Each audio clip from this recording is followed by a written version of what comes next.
Saurabh murder case में चौंकाने वाला खुलासा हुआ है।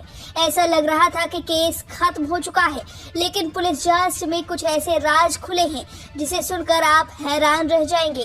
सौरभ की सास यानी मुस्कान की मां, जो बेहद अफसोस जता रही थी अपने दामाद की मौत पर, अब उन्हीं पर शक है, क्योंकि जांच में पता चला है कि ये मुस्कान की सौतेली मां है। और इतना ही नहीं, सौरभ के भाई ने बड़ा खुलासा किया है। जिस मां ने अपने दामाद की मौत पर आंसू बहाए, इंसाफ की गुहार लगाई, वही अब सवालों के घेरे में है। मुस्कान की मां ने मीडिया से रोते हुए कहा कि सौरभ बहुत अच्छा इंसान था। सौरभ हमारी केयर करता था, हमें बहुत मानता था, हमारी सारी बातें सुनता था। सौरभ को न्याय मिलना चाहिए, मुस्कान को तो फांसी होनी चाहिए। और अब उनका हक है जी, पीहू पे पूरा पूरा।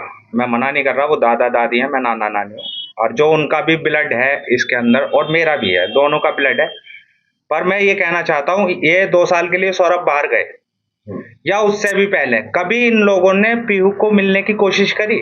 इस बात का जवाब दें। अब ये 2 साल के लिए बिल्कुल इन्होंने कोई पीहू के बारे में बात नहीं करी, ना मिलने की कभी कोशिश करी 2 सालों में भी। अब ये कह रहे हैं जिस दिन से घटना हुई है हमने पीहू को नहीं देखा। मैं ये जवाब दें कि इन्होंने पहले पीहू के बारे में क्यों नहीं सोचा, और अब ये किस वजह से कह रहे हैं मैं नहीं जानता। पर मेरे को ये लगता है कि ये बड़ा होकर बच्चा अपने पापा की प्रॉपर्टी में हिस्सा ना मांगे, इस वजह से ही इस बच्चे को लेना चाह रहे हैं, और कोई वजह नहीं है। पर मैं इस पे एक बात और कहना चाहूंगा, मैं कहीं भी बयान करने के लिए तैयार हूं कि मेरा बच्चा या मैं कभी आपकी प्रॉपर्टी में ये पीहू अपने पापा का हिस्सा नहीं लेगी। मैं आधार कार्ड लगवा के, इसका अंगूठा लगवा के इस बात को क्लियर करना चाहता हूँ अभी। अच्छा, मतलब किसी भी कीमत पे आप पीहू को नहीं जाने देंगे। आपने कहा तो उसके अंदर उनको मुस्कान दिखाई दी। हाँ, उन्हें इसमें अपना बेटा नहीं, मेरी लड़की दिखाई देगी हमेशा, और वो इसे घृणा से रखेंगे। मैं नहीं दूंगा इस बच्चे को। अच्छा, पीहू की बात करें तो पीहू मतलब किस तरीके से क्या पता है?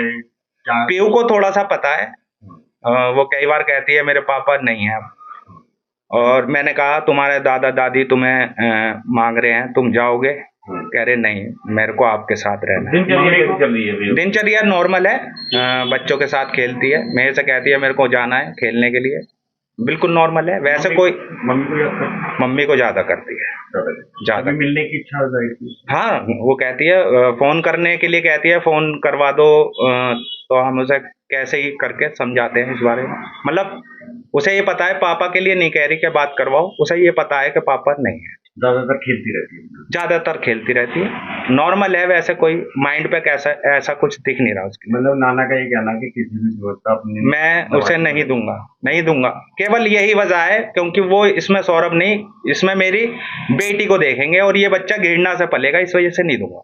वही सौरभ के भाई का ये कहना है कि मैं इस बेटी को पीहू को लाऊंगा और अपनी बेटी से बढ़कर पालूंगा। ये क्या, वो क्यों कह रहा था?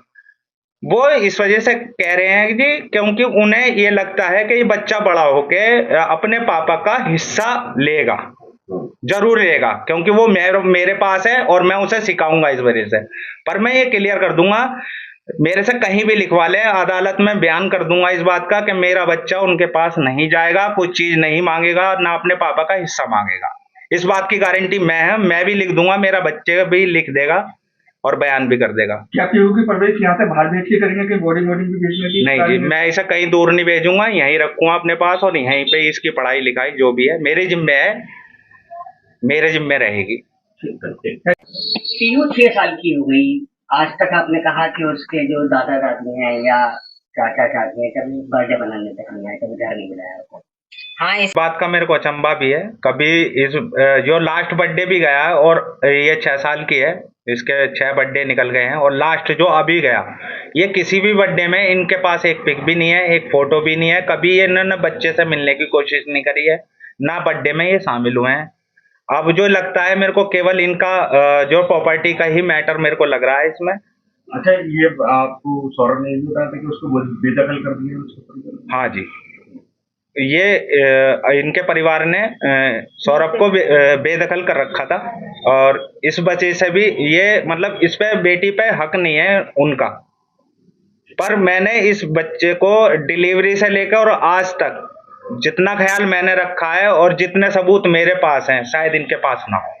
मेरठ के एसपी सिटी आयुष विक्रम के मुताबिक पुलिस जांच में सामने आया कि सौरभ के पास करीब 6 लाख रुपए थे, जिसमें से 1 लाख रुपए मुस्कान के अकाउंट में ट्रांसफर किए गए थे। पुलिस के अनुसार चौंकाने वाली बात ये भी है कि मुस्कान की मां के अकाउंट में भी पैसे भेजे गए थे। इससे पहले भी कब और कितने पैसे भेजे गए, इन पैसों का कहां इस्तेमाल हुआ, ऐसे सवालों का जवाब पुलिस ढूंढने में जुटी हुई है। वहीं सौरभ के भाई बबलू ने भी बड़ा खुलासा किया है। उन्होंने बताया कि सौरभ लंदन से लाखों पाउंड लेकर आया था।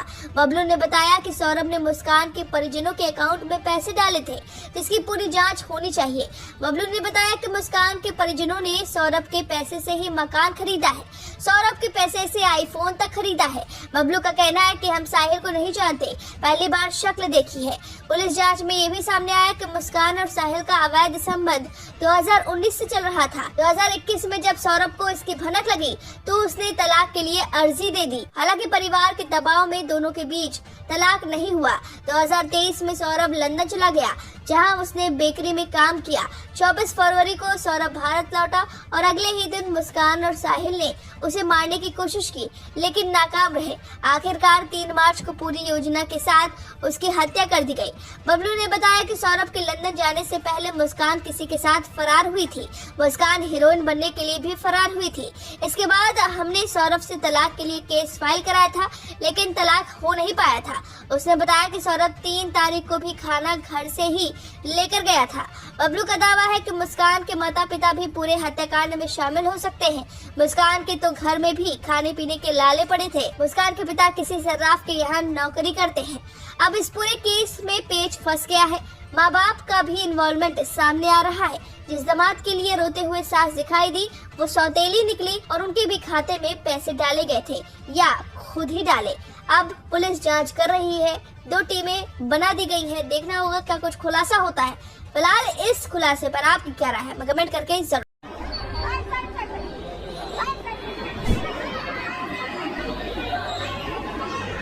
4 दिन पहले मेरठ जेल में बंद मुस्कान के प्रेगनेंसी टेस्ट की रिपोर्ट पॉजिटिव आने के बाद जेल प्रशासन ने मुस्कान की हेल्थ पर विशेष ध्यान देना शुरू कर दिया। मेडिकल कॉलेज हॉस्पिटल भेजा गया। हॉस्पिटल में मौजूद मरीजों और उनके तीमारदारों में मुस्कान के आने की सूचना वायरल हुई और देखते ही देखते मुस्कान की रील बनाने के लिए सैकड़ों की भीड़ लग गई। शुक्रवार दोपहर ये नजारा है मेरठ मेडिकल कॉलेज हॉस्पिटल का, जहां मेरठ जेल से मुस्कान सहित 2 महिला बंदियों को अल्ट्रासाउंड टेस्ट करवाने के लिए लाया गया और देखते ही देखते अल्ट्रासाउंड सेंटर के बाहर सैकड़ों की भीड़ जमा हो गई। इन तस्वीरों में लोगों में मुस्कान की रील बनाने का क्रेज साफ दिखाई पड़ता है। 20 दिन से मेरठ जेल में बंद मुस्कान को 2 घंटे के लिए जेल के बाहर की हवा में सांस लेने का मौका मिला। शुक्रवार दोपहर मेरठ जेल से मुस्कान सहित उन 2 महिला बंदियों को अल्ट्रासाउंड टेस्ट कराने के लिए मेडिकल कॉलेज हॉस्पिटल के अल्ट्रासाउंड सेंटर भेजा गया था, जिनका प्राइमरी प्रेगनेंसी टेस्ट पॉजिटिव आया था। जेल अधीक्षक ने मीडिया को इस संबंध में कोई भी जानकारी नहीं दी थी। उनका प्रेगनेंसी टेस्ट हुआ था, जो कि गायनेकोलॉजिस्ट ने आके लिखा था, और अभी विस्तृत रिपोर्ट तो नहीं आई है, लेकिन प्राइमरी तौर पर जो है दोनों की प्रेगनेंसी कंफर्म हुई है, एक की 3 महीने की, एक की 1 महीने की। और इसमें हम नियमानुसार कार्रवाई करेंगे। विस्तृत रिपोर्ट आ जाए फिर डॉक्टर्स का परामर्श लेकर के उपचार प्रारंभ करेंगे। यदि आवश्यकता होगी तो एक्स्ट्रा डाइट प्रारंभ करेंगे, और जो प्रिकॉशंस डॉक्टर हम लोगों को सजेस्ट करेंगे उसको हम इम्प्लीमेंट करेंगे। मुस्कान की बात करें तो मुस्कान को कितने महीने की प्रेगनेंसी आई है सर? लगभग 5 से 7 वीक, एग्जैक्ट नहीं आती है, 5 से 7 वीक की आई है। तो हम लोग उस पर नियमानुसार जो भी चिकित्सीय उसके लिए हमें प्रिकॉशंस लेने बोले से उन कार्यों से भी मुक्त कर दिया गया है जो जेल में महिला बंदियों से करवाए जाते हैं। हालांकि जेल प्रशासन अपनी हर बाइट में ये जाहिर करने की कोशिश करता है कि मुस्कान उनके लिए खास नहीं, बल्कि बाकी महिला बंदियों की तरह एक आम बंदी है, और जेल प्रशासन मुस्कान के साथ जेल मैनुअल के अनुसार ही व्यवहार रखता है। लेकिन मेरठ जेल का प्रशासन ये अच्छी तरह जान चुका है कि मुस्कान और साहिल की पल पल की सूचनाएं मीडिया तक पहुंच ही जाती हैं।